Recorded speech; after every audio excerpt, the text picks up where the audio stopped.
Jewishness calls us to work towards tikkun olam, the repair of the world. Jewishness calls us to look back at our history of being exiles, of being refugees, of being the targets of ethnic cleansing and genocide, and then now stand up for that everywhere in the world.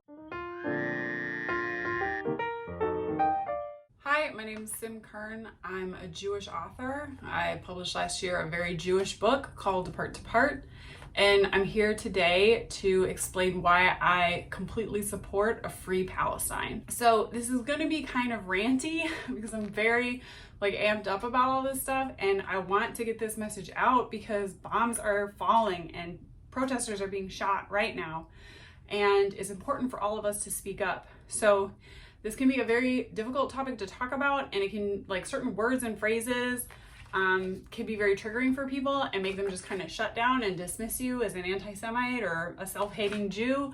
And I'm asking you to listen with your whole heart and try not to get too hung up on one or two words of turns of phrases and use that to dismiss the perspective of an entire group of people who have been terribly oppressed and are continuing to be terribly oppressed. So I'm going to try to keep this as brief as I can, but obviously this is a very complicated topic and I have a lot to say about it.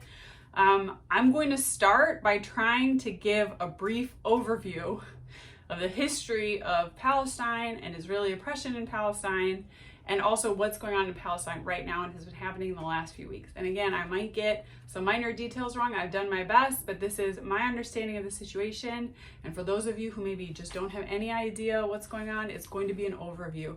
It's not going to go into every single conflict and every single exchange of fire that's happened since 1948 or before, because we can't go into that. But I'm going to explain how I see it from my perspective as an American Jew who supports a free Palestine. And then after that, I'm going to get into some myths and red herrings that stop people from condemning the oppression of Palestinians by the Israeli government. And there's a lot of these out there. People are very afraid to speak out on the issue, afraid of getting it wrong. And so I'm going to talk about some of those rhetorical gotchas and myths that keep even, Jews who speak out in support of Palestine risk losing their community and beloved family members. And non-Jews who speak out against Palestine are often told that they're anti-Semitic simply for voicing those opinions. So we're going to kind of go through how do you respond when you meet those kinds of myths.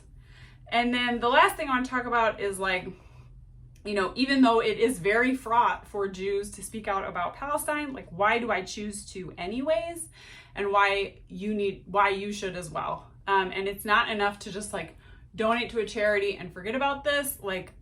Palestinians are begging us to speak up for them right now, and the entire international community that cares about things like anti-racism and social justice and human rights should be speaking out in support of Palestine.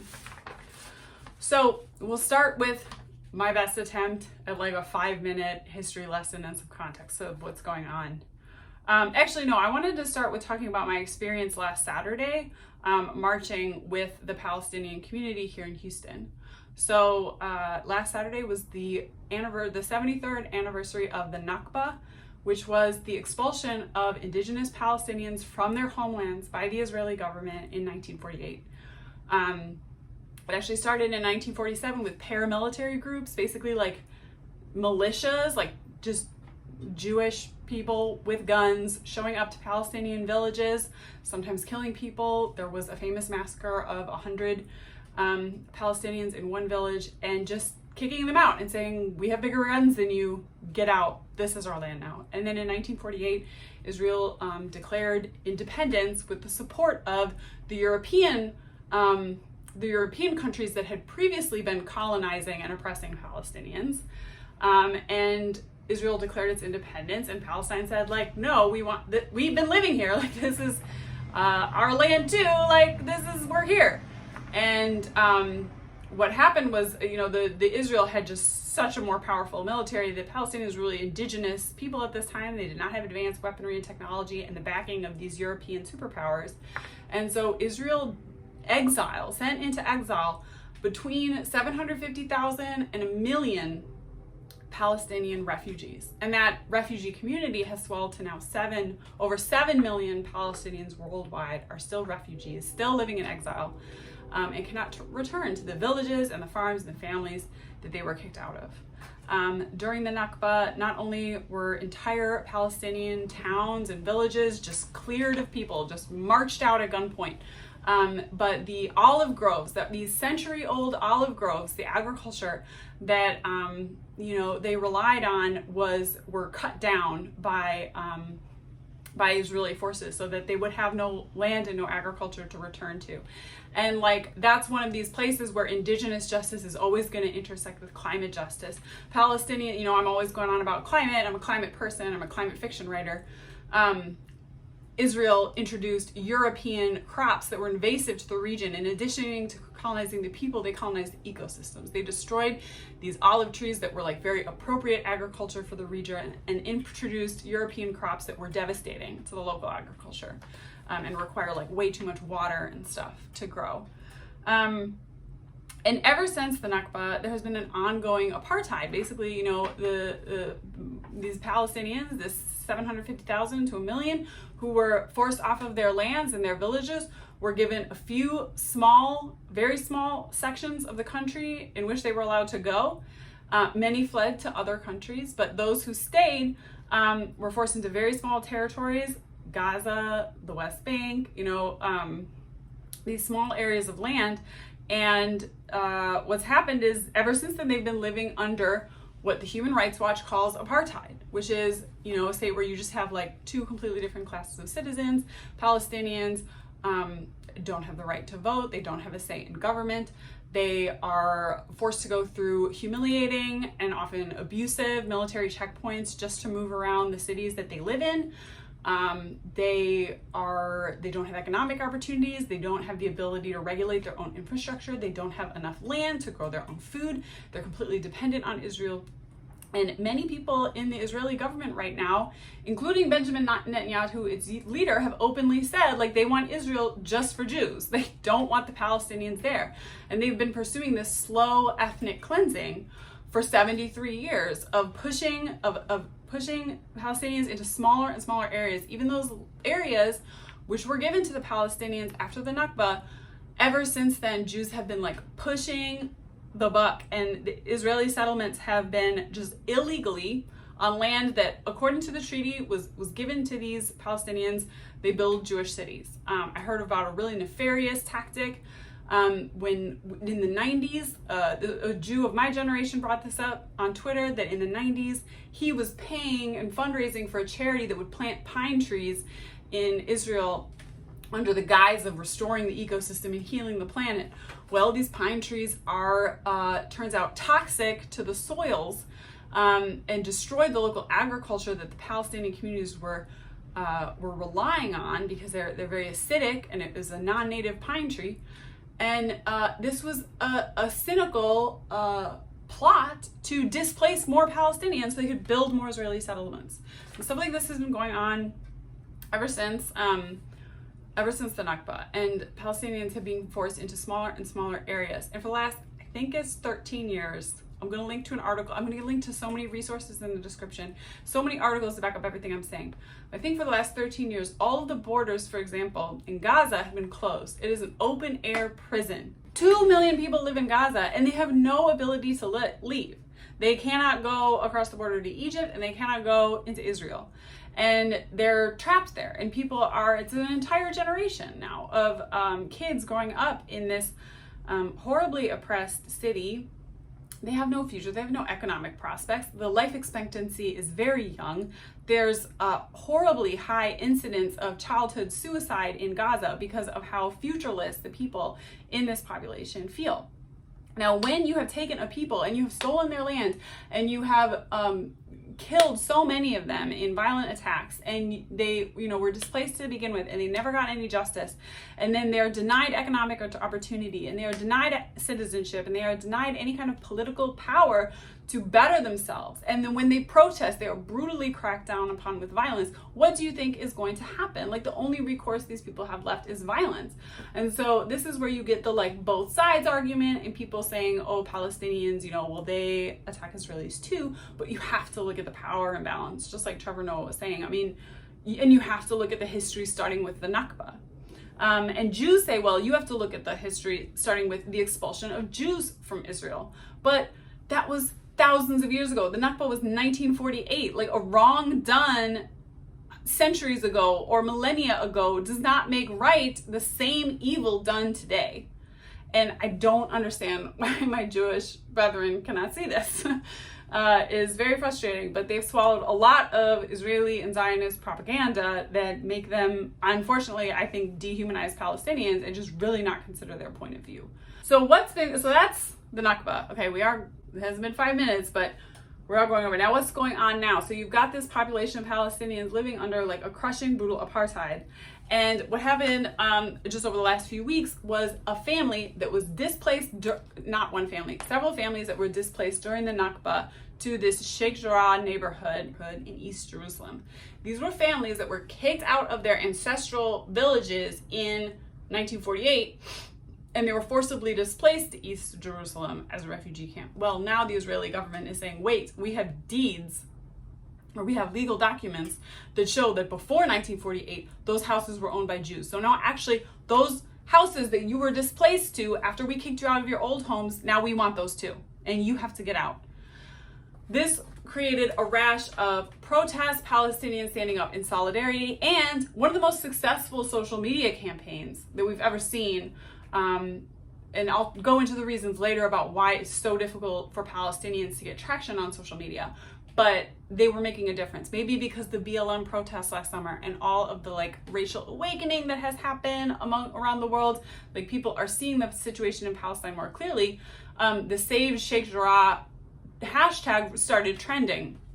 And whether it was in response to that, or whether it was in response to the protests in East Jerusalem, or whether it's just straight up hate and a desire for ethnic cleansing, Israeli police invaded the Al-Aqsa Mosque, which is the holiest place to my understanding, the holiest place for Palestinians in Jerusalem, and fired off tear gas, beat people, and this was on the holiest day of their year, right? So imagine, as a Jewish person, if you're Jewish like me, right, on your holiest day, on Yom Kippur, if a stormtrooper cops came into your temple, your place of worship, while people were praying and started beating people and firing off tear gas. Like, what a horror that would be, how enraging that would be, and how awful. And in retaliation for that, now, I'm not saying that violence against civilians is ever justified, but you have Hamas, which is the elected legal authority in Gaza, but it's not like they don't have all the powers of government. They're an occupied government, and they fire rockets in retaliation against Israel, targeting we're firing rockets in the direction of Israel to target citizens. Now, I don't support the death of civilians in like any case, but I can understand the frustration of a people who are like completely denied any other opportunity of protest because they get murdered for protesting too. Again, this is a place where like I don't want to get bogged down, but I want to again look at the big picture. So Hamas has fired rockets in retaliation against Israel, and Israel immediately responded by firing bombs against Gaza. And when we talk about Hamas firing rockets, these are like homemade rockets. These are homemade. And most of them, the vast majority, get intercepted by Israel's Iron Dome, which is this giant missile defense system they have around the city. Again, I'm not saying that bombing civilians is justified ever, but Israel has responded by just bombing the shit out of Gaza with US-made bombs. And this is where I come in as an American Jew. Like, we have to speak out and criticize Israel. People are always saying, well, why don't you criticize Hamas? Why are you criticizing Israel? This about Hamas, that about Hamas. Like, my tax dollars don't go to bombs for Hamas. My tax dollars, $3.4 billion of our taxpayers go to bombs for Israel. and bullets for Israel that they use to kill the Palestinian people who have nothing to do with Hamas. They're not Hamas members. They're just civilians. They're just people trying to live their lives who've been living under brutal oppression for 73 years. And so Israel has retaliated with days of bombings, and there have been, last I heard, so as at the time I'm writing this, and it's probably gone up, and then there have been 10 Israelis killed, including 2 Israeli children. And I mourn the loss of all of those lives. And I think it's terrible, and I want the violence to stop. But on the Palestinian side, over 200 Palestinians have been killed, including 60 Palestinian children, because again, this is a city of children, very low life expectancy age, so one of the lowest median ages in the world. And my heart doesn't mourn more for Israeli versus Palestinian lives, and it's so clear that Israel has so much more power to kill than Hamas does. And they are the ones that are supposedly the moral authority. And they are the actual government that's in charge of all the land of Israel. So they are the ones we should be criticizing. They are the ones that get billions of our taxpayer dollars to fund this murder. And we should criticize them. And if you've been looking on Twitter and seeing the images and videos, there have also been mobs of Jewish settlers protected by Israeli police marching through Palestinian neighborhoods, chanting death to Arabs. And it's just such a parallel of what we saw in the US last summer over the Black Lives Matter protests with, militant police protecting KKK members showing up with AK-40 or AR-15s to peaceful protests and beating up on the peaceful Black protesters, right? Except in Israel, the violence is so much more extreme, and these mobs are actually like breaking into the houses of Palestinian people and lynching them and beating them in their own homes while children are screaming in the background. And there are these videos on Twitter. I mean, if you follow Palestinians on Twitter, which you should, and I will put links to good people to follow in the description, you will understand and you will feel it viscerally, just like the horrible wrong that is occurring here in our name, in the name of like Jews everywhere, which I completely reject. Like, this is not in my name. So that's what's going on in a nutshell. Again, I'm not like an expert. I'm sure I didn't get 100% of the facts right, but that is like how I understand, after following many Palestinians on Twitter, after reading the news I can, that is not just like so completely Zionist compromise, which much of the mainstream US media is. Israel has bombed all the roads around the main hospital in East Jerusalem so that people cannot get to the hospital. They have bombed farmland so that the Palestinians will not be able to eat, which is a war crime. They have bombed the building that housed the Associated Press and Al Jazeera, which are the 2 major media outlets that are not de facto Zionists and like pro-Israel to a fault. They bombed that building trying to silence the media, so that they bombed them with their equipment in there so they could not report on these horrors that are happening. That's a war crime. And the death of children is a war crime. I mean, anyways. Yeah. Again, I'll just link a bunch of people if this is all new to you and you haven't heard any of this, and you're like, why aren't they showing this on CNN? Like, I will have so many links to better journalism and better people you can follow in the description. So that's my take on basically what's going on. And now I want to talk about those like myths and red herrings that stop people from criticizing Israel and how you can kind of respond to them. The first thing that people say is like, it's just too complicated. And I'm sorry, that's just a total abdication of moral responsibility. If you live in the US, our taxpayer dollars are funding these murders, are funding these bombs and guns that are being used to kill people who are living under an apartheid state. And that's not me saying apartheid, that's the Human Rights Watch saying apartheid, that's Amnesty International saying apartheid. I will link to those reports where they have they've got reams and reams of data explaining why they call it apartheid. So we're funding this. We do have a moral responsibility to figure it out. It is complicated, but you have a moral obligation to understand it. And if you're here watching this video, hopefully this is a step on a journey to helping you understand it. I really recommend that you, again, follow Palestinians on Twitter, on the ground live now, and also read Palestinian authors such as Edward Said and others I'll link to for below. I actually, the two books that really blew my mind open on Palestine and helped me like see through my Zionist upbringing were also actually both by Americans who traveled to Palestine and were like, wait, what the fuck's going on here? And those perspectives really helped me. And that was Palestine by Joe Sacco. It's a graphic novel. It's about years of journalism that he did in Palestine. And he went into it thinking, oh, this is too complicated. This is both sides.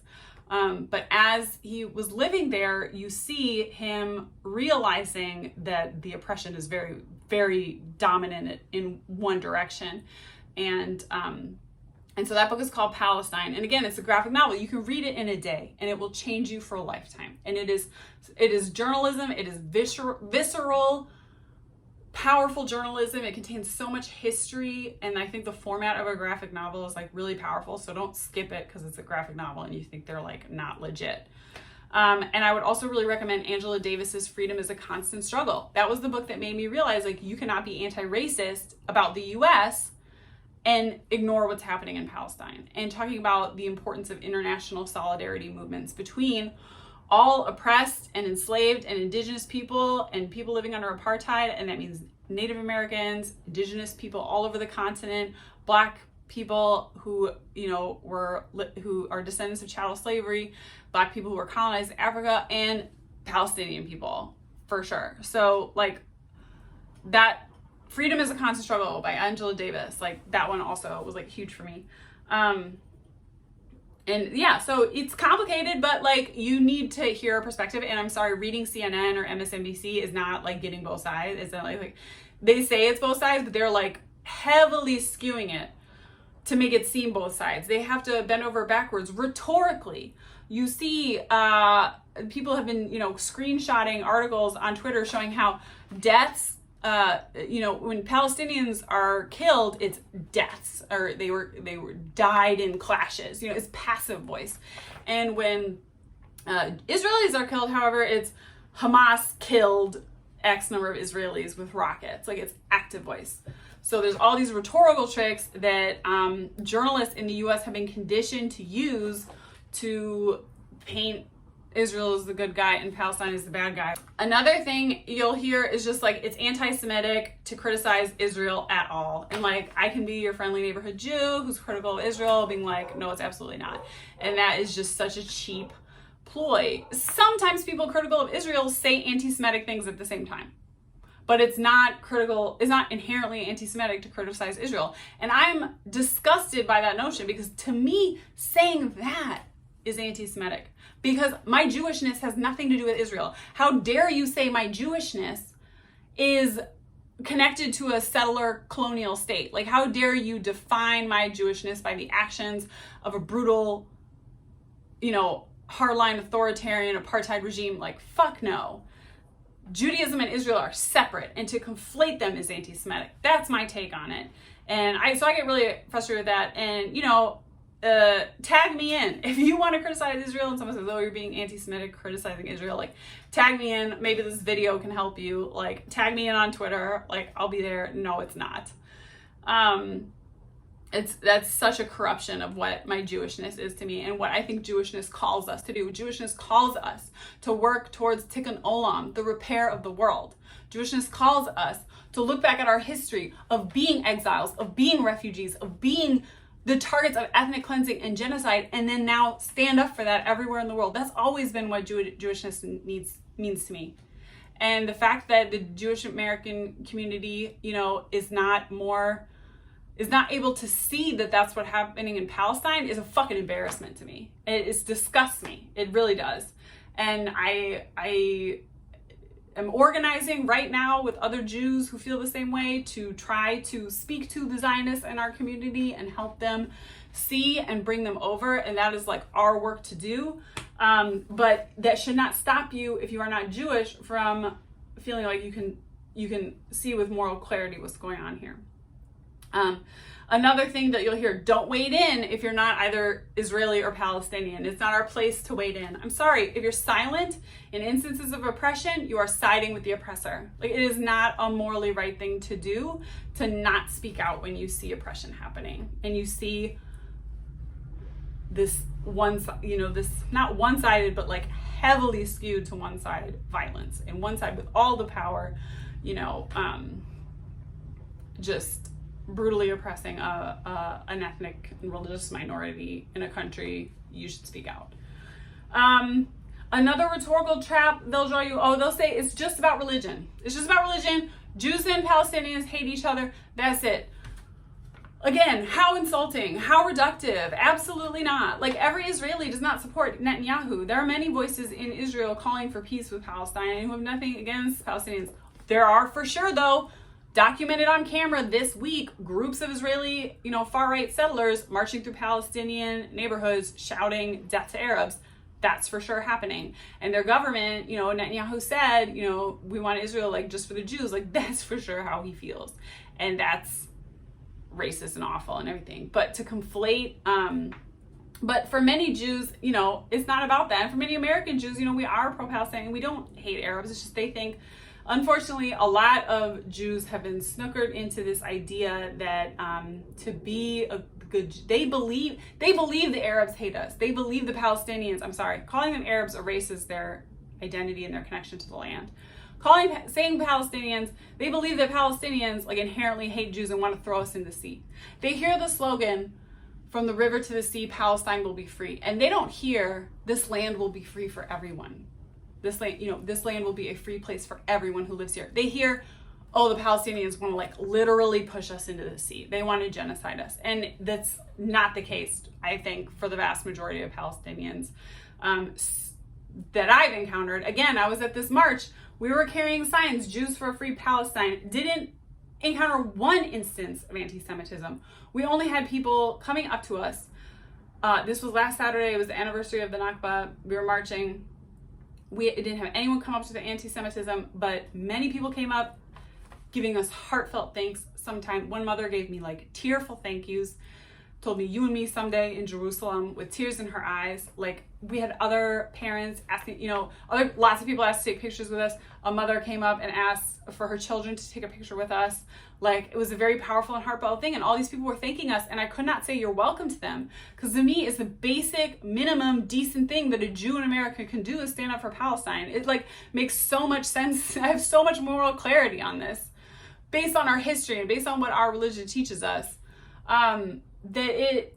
All I could say back to them, I didn't say you're welcome. I just said, I'm so sorry there's so few of us. We should all be here. Like, that's how I felt. And I left just feeling so inspired by the beauty of the Palestinian community in Houston and their resilience, their pride in their culture, even though they're living in a diaspora country that would rather they not exist. They are in exile from their homeland, where the Israeli government would rather they not exist, and they are so proud. And I was just so inspired by the community, and I had never been to a Nakba march before, and I left feeling disgusted with my own community. Just like, how were there only 3 of us there? And we met a few other Jews who came up to us. They didn't have signs, but they were like, hey, I'm Jewish, I'm here too. Like, so solidarity. But it was just, I was just disgusted by my own community that we weren't showing up in greater numbers to protest this oppression that's being done in our name with our taxpayer dollars and with bombs made in the USA. Another rhetorical trap they'll draw you, they go, but Hamas. They say, but Hamas, but Hamas. Right now, I have a beloved old family friend, and she's Zionist, and she saw some of the stuff I was posting on Facebook, and she emailed me and reached out and like wanted to talk about it, and was like, look, I'm a Zionist. And she keeps coming back to me with like, but Hamas does this, Hamas does that. It's so terrible that Hamas is firing rockets at Israel. But again, like, you don't have to support Hamas to criticize Israel. It doesn't mean you're supporting the bombing of Israeli civilians to call for Israel to stop the apartheid and to extend full citizenship to Palestinians and to stop the killing. It will be a great sacrifice for Israel. To restore justice to the Palestinian people would mean reparations, giving up a lot of land and a lot of wealth that has been taken at the expense of Palestinians. It will be hard. It will be hard on the Jewish community in Israel. But it's hard because that's all shit they stole. So fucking deal with it. Like, they need to do it. If you want justice, if you want peace, you must make those reparations in the U.S. and there. In the U.S., we need land back. We need to make reparations to Black Americans who are the descendants of slavery. We need to make reparations and colonialism, just Black Americans in general. We need to make reparations to Native Americans in the form of land, lots of land that we should give back, and hope that they will allow us to continue to live here. I mean, I understand these are enormous sacrifices, but if you want to sit in moral truth, they are what should happen, right? So don't let them draw you into, oh, but Hamas this, Hamas that. It's just like, I'm not supporting Hamas by criticizing Israel. Just say that, you know. And the last rhetorical trap is, oh, they say you can't compare Israel to anything. For some reason, you're not allowed to compare Israel's actions to the civil rights movement in the U.S. How dare you compare them to apartheid in South Africa? How dare you compare this to the Holocaust? These are totally different situations. Yes, they're different situations. There's nuance there. There's degrees of horror. There's degrees of moral horror. There's also commonalities, and it is useful to talk about those things. It is useful to use the term apartheid to talk about what's happening in Israel. It's useful to use the term ethnic cleansing when you have a government leader explicitly stating they want to cleanse Israel. I mean, he didn't use that word, but he was like, we want Israel for the Jews. That means you want to get rid of the Palestinians. Like, and it's not a big secret. It's not, how do these Zionists look? These like compassionate, otherwise anti-racist, liberal Zionists in America, how do they look at Israel and not see the hate and the oppression? I don't. Anyways, they swallowed a lot of propaganda and they're living with a lot of cognitive dissonance. And maybe this video gets through to like a couple of you living with that cognitive dissonance that makes you question it. So yeah, the final thing is I just want to acknowledge, like, it is super fraught for Jews to speak out in support of Palestine. And it is, I get it, it's also fraught for non-Jews. Like, for Jews, you're risking your community. My beloved family friend, my mom already disowned me because like she became a Trumper. She's not Jewish. She became a Trumper and she's like disowned me. So, but I have this other mom is my dad's best friend's wife, and she was like the person I wanted to be my mom when I was a kid, you know, and like we would vacation with them in the summers, and like I love her so much, you know, and this is a really difficult thing for us to talk about, and I'm very afraid that it might like damage that relationship. I was involved in Houston with an anti-racist organizing group, and I had to email them this week because they were refusing to take a position on Palestine and be like, you cannot, I have to leave this group. You cannot claim to be anti-racist organizers in the US and not acknowledge the apartheid happening in our name in Palestine. And that's another community that I've just lost. But I can't prop them up because if they won't criticize Israel, they won't criticize the ways that they structurally benefit from apartheid in the US and Israel, then they're just like a book club to make white Jews feel good about themselves, like they're doing something about racism. Like, I'm not gonna be a part of that. The cool thing is, after sending that email, a couple of people did reach out to me and be like, hey, I feel the same way, let's organize. So we're maybe gonna try organizing a Jewish Voices for Peace chapter here in Houston. Yeah, and so it is fraught for Jews to speak out. I understand it's difficult. If you're Jewish and you're watching this and you're like, you know what, a lot of this makes sense to me, but I'm gonna lose Nana and Aunt Yetta if I ever say any of this shit out loud. Like, yeah, it's really tough. But it's not, but what I keep coming back to is like, it's not tough compared to like getting a call in the middle of the night when you and your kids are sleeping in the same room, terrified you're gonna be bombed so that you can die together if you do, and you get a call saying like, we're about to bomb your building, you have 7 minutes to evacuate, and then you get out in the street and they're bombing the street and they're bombing your building, they're bombing all the buildings around you, and maybe you're a disabled person in that building who's hard of hearing, doesn't get that call or can't get out of the building at a time, and now you're buried in rubble, or maybe just the call doesn't get through or whatever, for whatever reason, the power's out, the internet's out, you don't get the warning. These warnings are like so fucking late, like horrible dystopia, like, oh, we're about to bomb you. And there's children being buried under rubble. 60 children. 60 kids, okay? Kids have been killed in like a week, and like horribly, like being bombed with our bombs and our money, and thousands more of kids, millions of kids living in Palestine have been terrorized. Can you imagine living through this? Can you imagine? Just take a second and imagine it, right? Like, imagine it. People tweeting from Gaza and stuff, reporting, you know, more and more friends and family members being killed every day and never knowing when you're going to be next. And all of their infrastructure is being destroyed. So that what do they have to look forward to even when Israel stops deciding to bomb the shit out of them? How are they going to rebuild? It's horrific. And every American Jew, every American has a responsibility to speak out about this. So I know it's hard. I know it's hard to maybe face losing family members. If you're not Jewish, I know it's scary to consider that you might speak out and someone might call you anti-Semitic, but it is not scary compared to being a Palestinian living in Israel right now. And like, how dare we complain about these minor colonizer world problems, you know, in the face of what they're experiencing. So please speak out, tweet, post, use whatever platform you have. Talk to your relatives if they are Zionists. I know these conversations are hard to have, but we are beholden to have them. And yeah, and you can't just, I will leave a link to the Palestinian Children's Relief Fund, which is like the main place that I'm really seeing a lot of people. It's boots on the ground in Palestine. A lot of these Palestinian charities, the money doesn't necessarily go right to the people. It pays for medical care for kids who are bombed and shot in Palestine, which is good, and we should support them, and you should give money, but it's even more important to speak out, okay? Tweet with hashtag Free Palestine and a hashtag, you know, Save Sheikh Jarrah. Show your support, amplify Palestinian voices, like whatever you can do to stop the injustice and the oppression being done in our name. Like, we have to do it. And they, you know, they're going to try to tell you, and that's another myth, they're going to try to tell you social media activism is nothing. In this case, it's so important. There's been such an embargo on saying anything in support of Palestine for so long. You know, just anyone speaking out, celebrities speaking out, get piled on and told they're anti-Semitic. Jews who speak out, like Bernie Sanders, get like disowned by the global Jewish community, and you might get disowned by your family, but we have to do it. Like, if enough of us do it, we can end this control that the Zionist PR machine has over our public communication about this.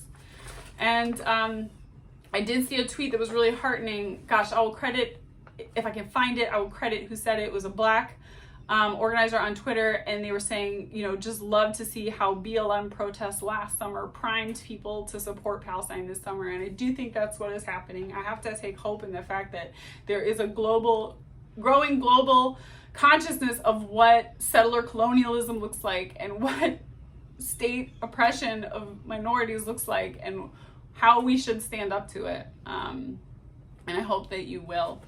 And again, I'm sorry if any of my facts aren't quite right. I hope you'll look at the big picture of the message that I'm sending and look into it more, research it more. But if you've only ever consumed Israeli approved narratives on this, you need to go seek out Palestinian voices, and you need to hear their side of the story. That's it. Much love to all of you. Tikkun Olam, the repair of the world, means a free Palestine, means land back, means right of return for Palestinians. I believe in working towards the repair of the world. That's the most noble aspect of Judaism to me. That's what it all is to me. And so see you next time.